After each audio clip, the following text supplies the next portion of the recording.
All right, guys, I think we are now live. I want to welcome everybody to our monthly episode of Alabama Work Comp Today. Obviously, we got Dave sitting over here, 6 feet comfortably away. We're social distancing. And we've got our buddy Rajan Chabra from near Jackson, Mississippi. They've got multiple offices. But Rajan, thank you for joining us under these circumstances and spending close to an hour with us today. Yeah, I appreciate it. I'm glad to be here, guys. And if I may say, I think this is streaming live on my firm's Facebook page. The way I'm set up right now, I won't be able to answer any questions, but to all the people on our Facebook page, I will, as soon as this conference is over, this interview is over, I'll switch back over and go live on our firm's Facebook page and answer any questions for y'all. Excellent. I think that's a fantastic idea and a good way to reach out to folks who may have questions about some of the stuff that we're going to be talking about, because I know there's going to be some of these topics, there's a lot to talk about. Rajan, before we jump into all of this, tell us a little bit about yourself and your practice and what your firm handles. And more importantly, we want to know the story behind that big bear that's over your right shoulder that I see standing up in the corner. So the bear, let me see if I can get, there's a little better angle of it. About myself, I was born in Seattle, moved around a lot, ended up in Mississippi, raised in Meridian, started my practice in Jackson. Largely been a city boy, and been practicing 21 years or so. Early on in my practice, this probably hasn't changed today, I carry technology everywhere. I've always got something hooked to my phone or my hip or a laptop or an iPad or something. So I went to some charity event and bid on an auction to go on a hunt to Canada for bear. I didn't own a gun. I had actually never shot a gun before. And I won this auction and, or I guess I bid the highest. Is that winning? I don't know if that's winning an auction or not, but I bid the highest and went to Canada on this bear hunt. It was guided. And it's a long story, but let's just say this. I got left in the woods until 9-10 o'clock at night because somebody wanted to go home and the airport was 4 hours away and the guide couldn't come back and get me out of the tree. And I'm sitting there in the pitch black dark with about a pin-sized flashlight and a gun that I've never shot before. And then all of a sudden I hear a kaboom and I got scared, turned on my pin flashlight. I see eyeballs. I raised up my gun that I had never shot before and pulled the trigger one time. And what you see behind me is the result. So that was I've never killed another animal before or since. I'm not much of an outdoorsman or a hunter, but I don't even know if I'm proud of this bear or not. I think I feel sorry for her. I think she was a mother, actually. Wow. But anyway, that's how the bear got there. Beginner's luck is important when you've got a bear underneath you. I suppose so. I didn't answer your question about my practice. Our firm, I think, currently has 9 lawyers with 2 offices. We're pretty well known for workers' comp, and we've done a lot of workers' comp. Represented 10,000, 15,000 comp clients the last 20-something years. But we also have a pretty wide practice with those 9 lawyers. We do personal injury. We do estate and chancery work, minor guardianships for minor settlements, Social Security, disability. And we also have a very robust immigration practice that's built up in the last couple of years.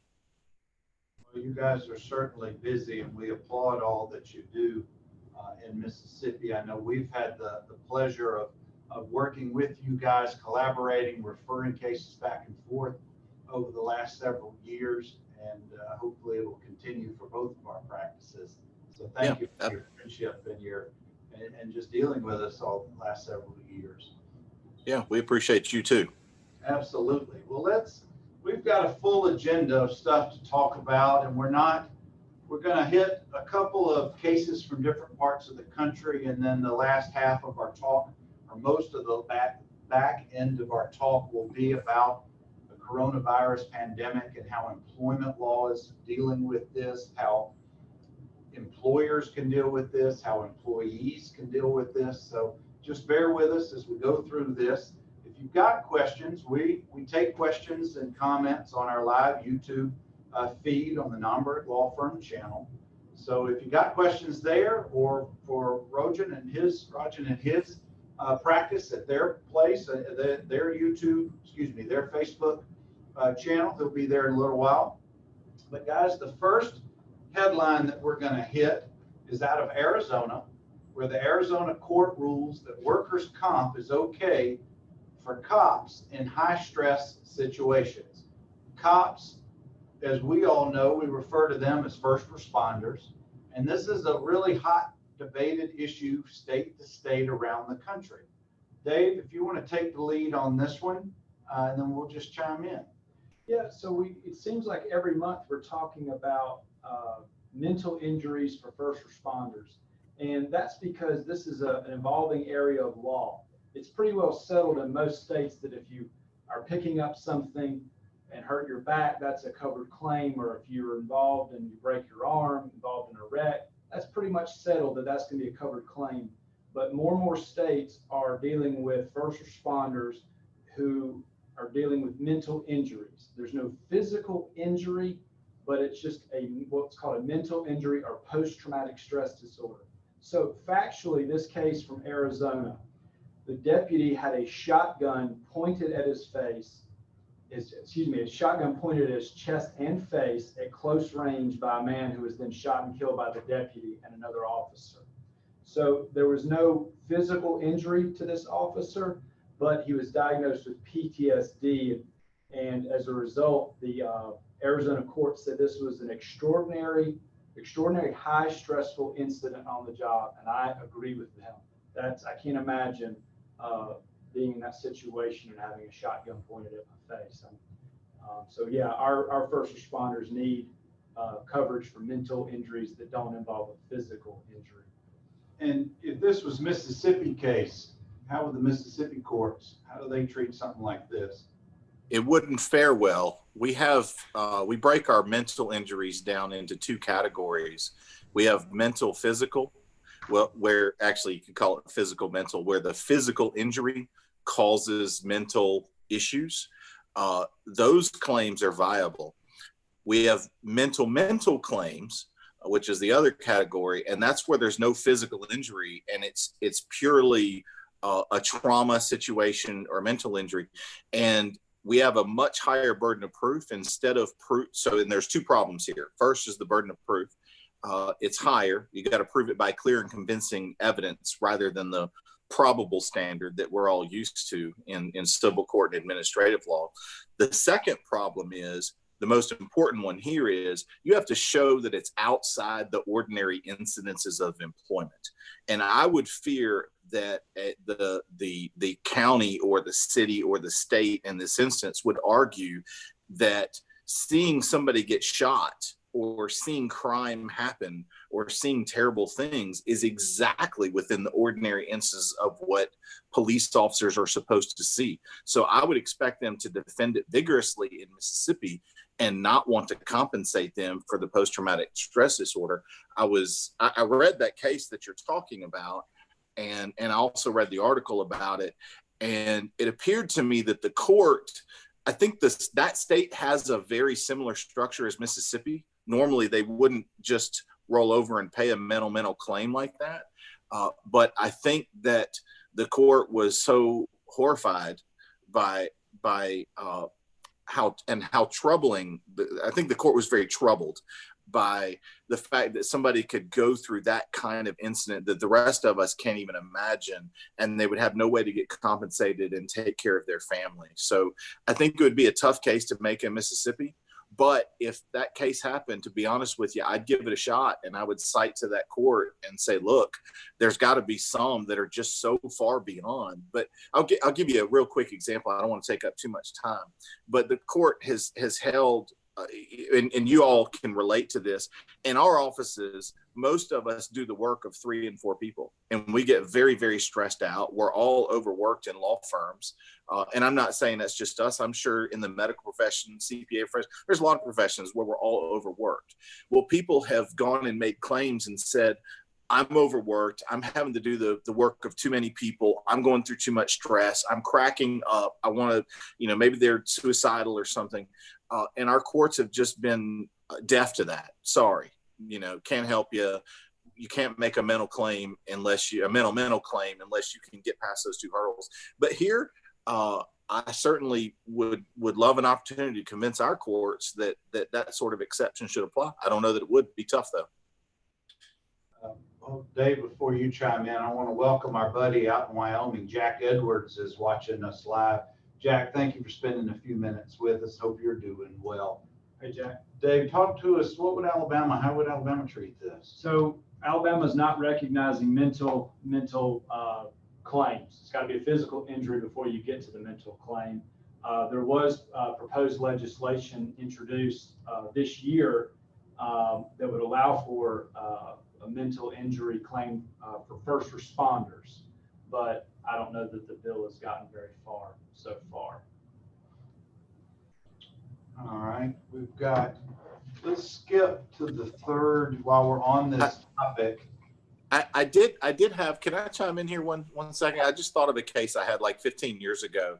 A disgruntled employee went into a county office and shot the lawyer for the county, and the paralegal saw it. And I was able to persuade at least opposing counsel that was outside the ordinary instance of what a paralegal should expect in a law office. So it sounds to me like even Alabama would not have allowed that claim. And I thought I would get there in that case in Mississippi. There's got to be some type of physical injury, physical impact in order to get mental treatment covered by work comp in Alabama. Jack says they just passed a first responder bill in Wyoming, and you've got the research here, Dave, of the how many states of the different mental, and then they make a difference with it being first responders. So it's and I don't know if you've seen any of this research or have this, but it's only a certain percentage of states are allowing it. So first responders for PTSD related mental stress claims when there's no physical injury present, as we call it, a mental claim. 36 out of 50 states allow for it. Mm-hmm. So and that was fall of 19. Thank you for Elliot Troyer at Willig for giving us some good research. And this third article goes to the state of Minnesota, which now recognizes PTSD in first responders. However, their biggest concern is the potential costs that are going to be followed from doing this. It's interesting to see the rationale that goes behind making some of these decisions, and sadly, it boils down to money most of the time. Yeah, I think so. I definitely. The first responders are certainly a group of people that everybody empathizes with, right? Because without them, our loved ones struggle in times of need. So I get why that's going there, and I like the trend. But I also, frankly, I get that legislatures have decided, well, you can't just go to work and claim that you're stressed out and have a workers' comp claim. I understand there needs to be a line drawn somewhere. I don't know that the line needs to be drawn exactly with the type of work you do versus the extent of the stress. But heck, right now, Alabama would take just about anything, right? Because you've got no way to make a claim. At least in Mississippi, I got a chance. I got this high burden to get around, but I got a chance if I can prove that. Yeah. All right, let's move it on. This one's going to be in your home state. And this article, the title, it's a little bit different than what we normally cover on here, but I felt it very important, particularly given the times. Immigrants and activists call for rights at state capitol. And before we jump into this, I didn't know if anybody in your firm or you ever deal with immigration issues to this extent, or involved with the activists who are trying to get new laws put into place. Shed a little light on that, if you would. we've dealt with a lot of immigration, and I'm gonna look at this. I made some notes on the article. It looks like what they're focusing primarily right now is access to education, so that regardless of citizenship status, they would, if you're a human being and you're here and you want to go to school, you should qualify for whatever benefits any other human being does. And I don't know that you all intend to debate policy on this in this forum. I'll be glad to debate policy with you if you want to, but that's what it appears that they're doing. One comment I wanted to make that kind of relates back to what the three of us do for a living, and I don't know if you have this similar statute, but in Mississippi, we have a statute that says in the workers' comp context, a claim cannot be denied based on citizenship status. And regardless of what side of the spectrum you fall on, about immigration, that's really important, because if you don't have that statute, what you have is businesses taking advantage and exploiting illegals so that they won't have to pay workers' comp insurance. And what that does to all the other citizens is it puts them out of jobs, because employers are incentivized to hire illegals because they're cheaper and they don't have to underwrite the workers' comp. So I think it's important that we have that statute here. I hadn't really thought about how important it is that we also educate them, but I suppose having educated humans living in our neighborhoods is more important than having uneducated humans in our neighborhood. And the cost of having uneducated humans is probably higher than educating them. So that's kind of my thoughts about that. Well, I didn't see if this was a live video. I just saw the article like we all read, but having this young 11-year-old girl, who I'm sure was quite eloquent and and demonstrative, was pretty powerful, considering her dad's situation, being quarantined or being isolated with others in his similar situation. But something like this is probably goes on in almost every state around the country at one point or another in the last couple of years. But in Alabama, Dave, I think I'm right in saying we have similar laws. You can't be denied your benefits based on your immigration status. Yeah, I mean, there's a social contract. If you're going to hire someone and pay them a wage, then if they get hurt on your job, then they are covered by workers' compensation. But what you see, as you mentioned, Rajan, is that they'll be threatened with deportation or termination and reported to the authorities if they get hurt, and then try to make a claim. And that's just absolutely wrong. And businesses should be better than that. Yeah, I agree. And I'll tell you this, I've represented a lot of people that weren't documented in my career. The biggest fear they have is what you just mentioned, Dave. But I have yet to see a undocumented worker that I represent get deported despite the threats that are made to them. I have yet to see one get deported because they make a workers' comp claim. I mean, the threats happen all the time, but is ICE really going to come in? Is that what they want to hear? A disgruntled employer calling somebody up and saying, hey, this person got hurt on my job. I don't want to have to pay them. Will you deport them? That's not super nice. So, and I don't think ICE is super interested in going after those people. But I will say this, we had a huge raid less than a year ago in Mississippi where they rounded up, I want to say hundreds. It may have been 600. Yeah, article. Yeah, about 680 people. Yeah. Yeah. So, and we ended up representing some of those people for free, for pro bono. Some of them were separated from their children, and their children didn't have anywhere to go, had nobody to rely on, didn't want to be, obviously nobody wants the children to become wards of the state. That doesn't benefit anybody. And it was quite a fiasco because there was no warning and the schools weren't prepared to deal with it. So we had to send a group down there with toys and supplies for the children and do what we could to, smooth the transition for them. And frankly, most of the parents that had children to deal with were let out in a matter of a day or two. So the situation kind of resolved itself. I can only imagine what would have happened if they'd have held them, on some high bond, or held them until disposition, and those children would just be without or have to be awarded the state. That would have been a bad situation. Yeah, we've had similar threats by angry or upset supervisors or owners of small businesses. Somebody gets hurt, they're no longer the favorite employee, they're no longer being able to produce for the company, and I'm going to report you to ICE, I'm going to turn you in, and then things get ugly, and it deters the worker who really needs that medical care, because a lot of times those injuries are not just superficial wounds.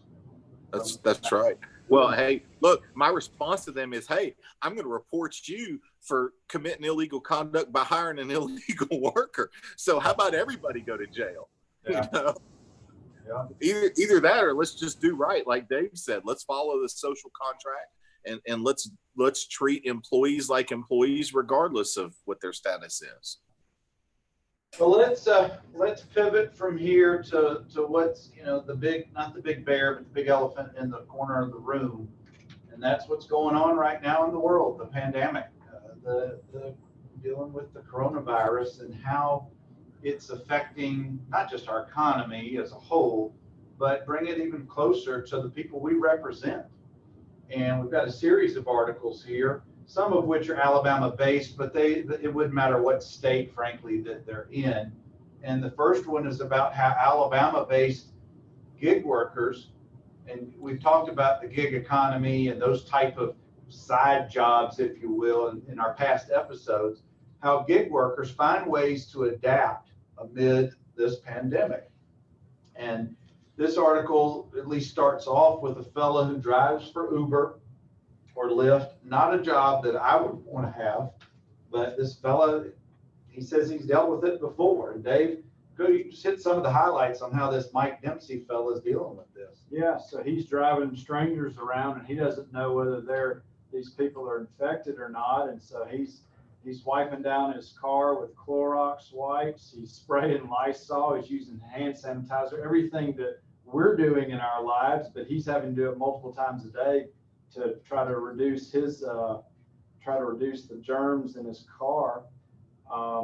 He's taking people to the emergency room, and it's just, and these guys, these drivers are in a tough spot. These shipped workers who are going to grocery stores and buying groceries and then delivering them.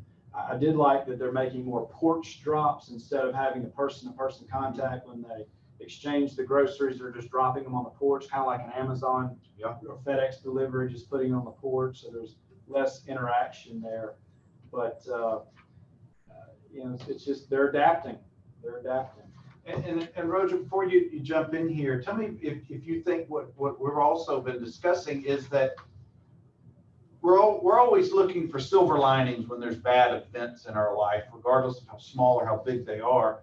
And I think on various levels of society and our daily lives, there's going to be a lot of good to result from this, a lot of change of social norms, a lot of positive change how you do business. At least on one specific would be hopefully our Alabama court system, and who knows if this will actually happen, that maybe they'll now come into the modern times and allow us to do what California and other states have been doing for 15 years, having online conferences and hearings. Instead of having to drive across state for a 10-minute status conference, why can't we just do it from our desk? But those are the kind of things we're hoping that will evolve out of this. But with the gig economy workers, they're just getting hammered. And I don't know if you guys have been dealing with this in your practice in the last week or two. I haven't seen any cases like that specifically. We have yet to have a case determining whether an Uber driver can even be a covered employee under our workers' comp system. Of course, most anybody watching this has probably heard of an independent contractor, and Uber is arguing uniformly across the country that their drivers are independent contractors. We have a couple of tests that we apply to that in Mississippi, and I think I could make a good argument that they're really an employee because they're doing the nature of the work that their employers employed them to do. And I think Uber probably would make the argument that they're independent contractors because they don't control them. So it comes down to, do you care more about the nature of the work or the who's controlling who? And I wouldn't even be able to get to the issue of Uber driver contracting a virus from a patron until I could get past their almost certain independent contractor argument there. Yeah, and we've talked about in the past how many millions and millions of dollars are being thrown at trying to keep the laws the way they are. But out in California, and I think other states slowly are trying to change that to give them some protections, because they have none other than maybe the insurance that Uber may provide, but I don't know if that covers your injuries for the drivers. Maybe the drivers have their own policies, but there's going to be a clause in there that says if you're doing commercial work, your personal auto policy may not be applicable. Right. You end up getting into instead of a workers' comp claim, the passenger may have a liability claim, and then the question becomes, was it Uber's fault or was it the other driver's fault? And if it's Uber's fault, well, they've got insurance for that. But if it was the other driver's fault and there's not enough insurance, does Uber carry uninsured motorist coverage? In Mississippi, they're not required to. They can opt out.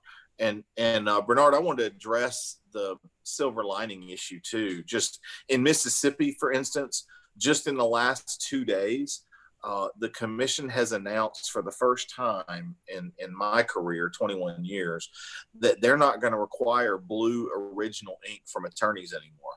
They are now going to allow the -S electronic signature, like we've all been filing in federal court for, like you said, 15 years or more. Yeah. So I think there may be a silver lining with how the legal system works and bringing it more up to speed with technology.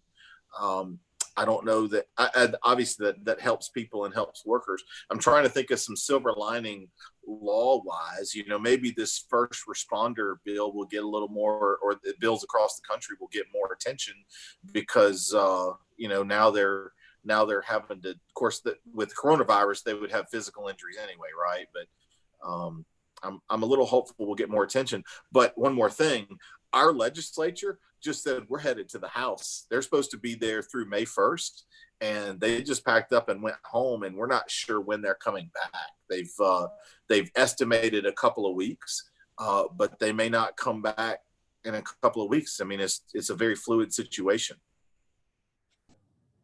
Want to talk about unemployment? Sure. Yeah. So we're going to segue into unemployment compensation, but before I do that, these gig economy drivers, Uber and Lyft drivers, they don't have certain benefits like health insurance through Uber and Lyft. They don't get workers' compensation benefits. And I don't think they're qualified for unemployment compensation benefits either. So I mentioned that as we shift into unemployment compensation benefits, which are if you lose your job because of the coronavirus, most states, including Alabama, are now allowing unemployment compensation claims to go forward. And that includes those who are quarantined by a medical professional or a government agency, those who are laid off or sent home without pay by their employer due to COVID-19 concerns, those who are diagnosed with COVID-19, and those who are caring for immediate family members who are diagnosed with COVID-19. So in response to this pandemic, we're seeing some positive things go on. Yeah. Did your legislature pass a bill on that, or did that just come from the Department of Employment Security? Department of Labor. Alabama Department of Labor modified existing law and following guidance from the U.S. Department of Labor. So I've not seen anything like that on Mississippi. I can tell you in Mississippi, you've got to check a box saying that you can work in order to qualify for unemployment benefits. So that would be a tough stretch. I hope that Mississippi will do what Alabama has done. And in fact, when we get off this conference, I may make a few phone calls to some of our elected officials and see what they're doing on that. I'd like to see people taken care of. Well, it certainly is a step in the right direction. This article came out 2 days ago and then updated more recently, but hopefully it'll allow those who've lost their jobs or having to deal with the disease or the condition that's going on a little bit more leniency to be able to get their benefits. But while we're on unemployment, while we're on what's going on around our state, I want to skip to this will be I guess the 7th article. We're going to skip the one before it. This one is businesses are looking to hire amid COVID-19 pandemic. And while we are seeing massive layoffs in every state, we're seeing also some good things that are going on.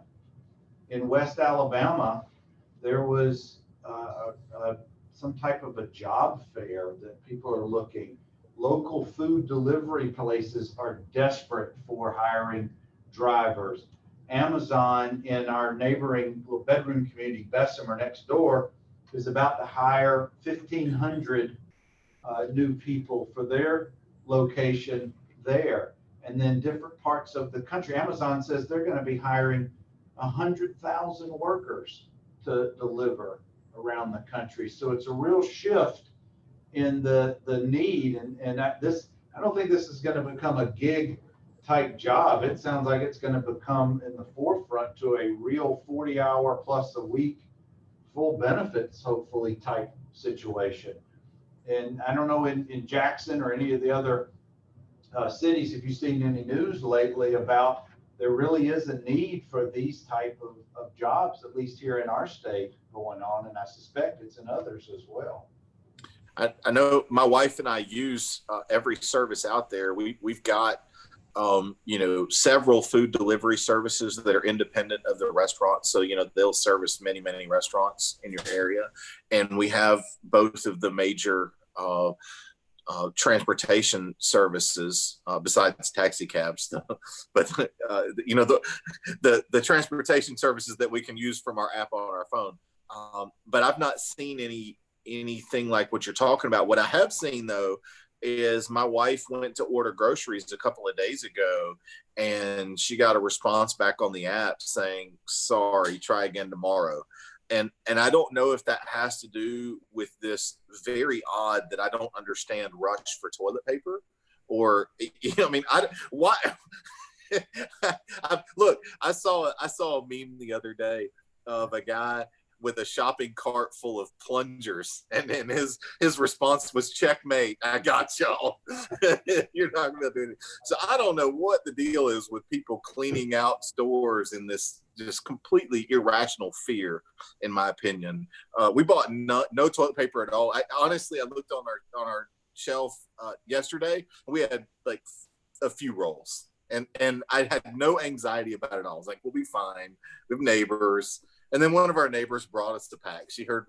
I guess my wife told her we didn't have any. But so no, I know that there's a need. I just don't know that Mississippi quite has the market like where you guys are. Our metro area, our biggest metro area in Jackson's only like 300, 400,000 total. So, but I think there's probably enough need, and I hope that we'll get those opportunities to have people delivering to us as well. Yeah, some of these national chains, it says the following companies are urgently hiring: Aldi, Trader Joe's, FedEx, and it goes on to list some other ones. So maybe there are some jobs out there that people can find that they're willing to get out and about in the public to do. But going back to your comment about the fear and the panic, it's the fear of the unknown, because none of us have, I guess, completely figured out who exactly to trust, what medical data is out there that's completely you can rely on. And so you're just trying to gather the best that you can. And just as a side note, what Dave and I and some of our friends here, colleagues here in town, and I suspect you've had some similar conversations, is we see, because of our job, because of our profession being lawyers, we're taking very seriously our our position, if you will, in the community as leaders. And I don't mean this in any other way other than to say, we just want to assure our clients, we want to assure future clients or people who aren't our clients at all, but know us through whatever avenues, that we're here for them, and to the extent that we can provide answers. If we don't know those answers, we'll help get those answers. But it's all a matter of reducing that stress level that we all have. When we put our heads on pillow at night, we all have those questions right now. Yeah, I and we're starting to get those questions and trying to work through what the answers were. But what you just said kind of took me back to your silver lining comment earlier. Another silver lining we're seeing, and this is, a little bit selfish on my part to say, is I don't want this to be about me, but I do want my clients who are watching, and maybe your clients who are watching, and you may be going through the same phenomenon. My office has actually increased in productivity in the last couple of weeks with people adjusting. We had several people that are already working from home anyway, so it was no big deal. I've been working from home for 10 plus years. No big deal to me. Nothing's changed. But now the others are jumping on board, the others who didn't think it was possible. And we had them lay out a plan. And how are you going to do this? How are you going to make sure clients are getting taken care of? And we've got good technology with phones and computers and, internet and case management software. And everybody can still do everything. And we're socially distanced, in a 30-mile area between us all. And we're not having a hard time serving clients at all. We've got key people at the office that need to be there when there absolutely has to be contact. We're moving all of our depositions over to video conferencing. And like you mentioned earlier, Bernard, some of the courts are starting to say, okay, let's see if there's a technological way to get things done faster. So I think that's another silver lining to this is our learning the new normal may actually make us more efficient for our clients. And then perhaps we can do a better job getting quicker answers to these new questions that are unknown as part of that. I want you to talk about our firm meeting today, and it was so efficient the way that it went. It was completely online. Yeah, so there were 4 of us working in the office today, socially distanced. We stayed in our offices. And 2 of our assistants are working from home for most of the week.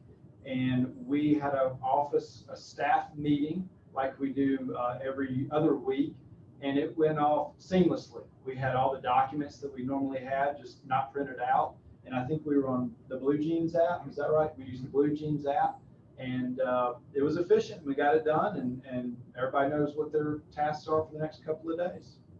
Good. It's an app that you can video conference and put documents up at the same time? Yeah, either Zoom or Blue Jeans will do it. I'm sure Matt can show you guys how to do it. It's pretty easy. All you do is hit a couple of buttons in it. You can share your screen. You can do a whiteboard where if you want to write things physically on there while you're going, you can do that. There's all kind of options there. But what usually is maybe about a 45-minute meeting, we condensed it in under 30 minutes just because we were that ready for it to occur. And I think before the day is out, I will have had 5 online Zoom or Blue Jeans, FaceTime type meetings throughout my day. And a couple of years ago, I would never have dreamed of that, but it was so much more efficient getting stuff done this way and not having to drive all over the place to do it. Yeah, I think after all this is over and the dust settles, I'm going to end up. I consider myself a tech guy anyway, but I'm picking up on some tech I didn't know about before. You guys have taught me something in this conference here. I didn't have this app before we got on it, so I look forward to using that to benefit our clients and be even more efficient, even once all the dust settles from this pandemic we're dealing with. Well, we've got, we're getting toward not the end, but getting closer to the end of our discussion. And for you guys who are just joining us or hadn't been with us over this last almost 40 minutes, Rojan Chabra from Chabra and Gibbs out of Mississippi with offices in Jackson and Gulfport. Yeah. And their firm does a lot of the similar what we do, but the bigger firm, they do a lot more other things as well and service their clients throughout the state of Mississippi. And we've been fortunate to do a lot of business with them over the years and look to continue to do so. But the last two articles for us to go over today, this will be article number 6. And the title is, this is for employers. What employers need to know to prepare for this virus and this pandemic, what's going on. And we can't get too deep into all of this because we'd be here for a whole show, but we're going to hit some highlights here. And I don't know, did you get a chance to look at this one? I did. I also wrote an entire, I wouldn't call it brief, but I wrote a memo to the office about how the employers dealing with COVID-19 would be impacted under FMLA and ADA. So yes, I've looked at all of this. Just in the last couple of days. All right, so we're going to do this, and Raj, turn it over to Raj, and use that and give us your brief. I didn't even remember that. So FMLA, of course, only applies to employers who have 50 or more employees. And what it does is allows up to 12 weeks of leave and protects your job so that you won't get fired while you're taking the 12 weeks of leave. And it could be for you getting sick. It could also be for a qualifying immediate family member. That's the highlight of what FMLA does. And so if we're talking to employees, those are what your rights are. And if we're talking to employers, that's what their obligation is. If we're talking about an employer with 50 or more employees. The ADA, which stands for Americans with Disabilities Act, applies to employers with 15 or more employees. And it applies to somebody who either is disabled such that they can't do one or more of life's major activities, or they're perceived as such by their employer. This COVID-19, arguably, with this quarantine concept, would make it very difficult to do some of life's major activities. You can't go to the grocery store or a restaurant right now, hardly. And some employers won't let you go there. Emergency rooms won't even let you walk in at this point. So life has been dramatically disrupted. So there may be, if you get fired or you have a negative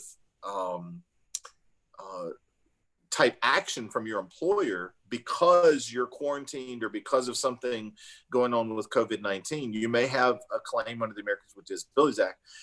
One thing interesting about us being on the phone right now is we have a major dividing line between us, and that is Mississippi falls in the 5th Circuit, and I think you guys fall in the 11th Circuit. I don't follow the 11th Circuit, but I can tell you in the 5th Circuit, we barely have any ADA claims that get past summary judgment. In other words, our ADA claims by and large get dismissed without ever getting heard by a jury. They're very difficult claims to make. So I'm not suggesting that these are easy claims, but I do think that employers should be very cautious, employers with 15 or more employees, about taking negative actions against somebody, especially when they're self-quarantining because they know they've been exposed. Like I know I've been exposed recently. I've been self-quarantined for 8 days now. I've got 6 days to go. And I think it would be irresponsible of me. And I hope that employers out there will be responsible, care about their employees, care about the consistency of their business, care about the longevity. And hopefully that helps employees know a little bit about what their rights are. While we're on the ADA and FMLA, let me ask you this. There are real privacy concerns for employers when asking questions or trying to find out information. How would you suggest for an employer to deal with a situation where maybe they feel they should prevent an employee from coming to work because of maybe exposure or potentially that they may have been tested positive? There's not a legal answer to that I know of. And it sounds to me like you're saying, well, what tips can I give? And all I can tell you is what I've done myself. With my office, we rolled out a written policy, and we have encouraged everybody to work from home, just period, whether you've been exposed or not. But if you have been exposed, even if you haven't been diagnosed, if you've been exposed, you aren't coming to the office. You can work from home. You won't miss a paycheck. You won't miss $1, no problem. But you're not going to come to the office and expose us. As far as privacy concerns, I don't expect somebody to tell me what the doctor said or show me their medical records. I don't know that I, as an employer, I wouldn't have a right to demand that. I don't know whether I would or not, quite frankly. I know in the workers' comp context, employers see those employees' work hurt records all the time. But from a privacy standpoint, look, I'm not hiring employees that I don't already trust.